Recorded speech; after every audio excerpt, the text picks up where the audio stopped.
when I first got out here, I started training with an acting coach. His name is Robert Devonza, a really great acting coach. And when I first started with him, he would give me like basic scenes, like light on drama, a little bit of comedy. So they were, kind of flowy, easy to do. So, he would give me small critique here and there. And as I kept going in his class, he would give me like harder scenes, like really emotionally grabbing scenes, like that I really had to dig deep and find emotion for. So, I show up to class like ready to perform my scene with my scene partner. I'm like, I got this. I can cry. When the moment gets there, I'll cry. And all of a sudden, I get there and I am like grinning in my head, and I'm like, oh my god, like why can I not get there? And I guess I think I was just like thinking too much about it.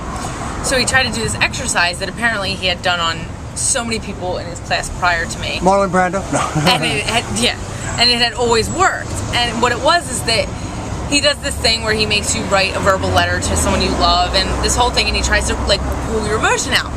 So he does it to my scene partner. My scene partner starts bawling his eyes out. So I'm like, oh, this is gonna work. I'm really excited. He's gonna get my emotion going.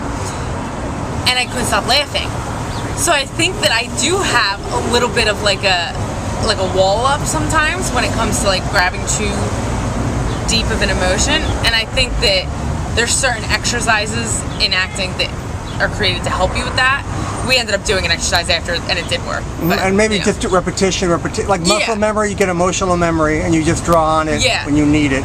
If I can't sit there and think of something sad, because I'll just block it. Like that doesn't work for me. But what does work for me is like exercises like that get me thinking about something sad without thinking about it. Right. Without saying like, Daria, you're trying to cry right now. You're trying to cry right now. It's almost like an athletic event. You just can't come off the street sometimes and think you can go into that mode. You got to kind of prepare, like you prepare for stretching or fighting. Fighting. You got to focus your brain, meditate, stretch, whatever people do, and then kind of go into that. I mean, I guess maybe a great actor could just walk off the street, and become repetition. Okay, Meryl Streep, thank you very much.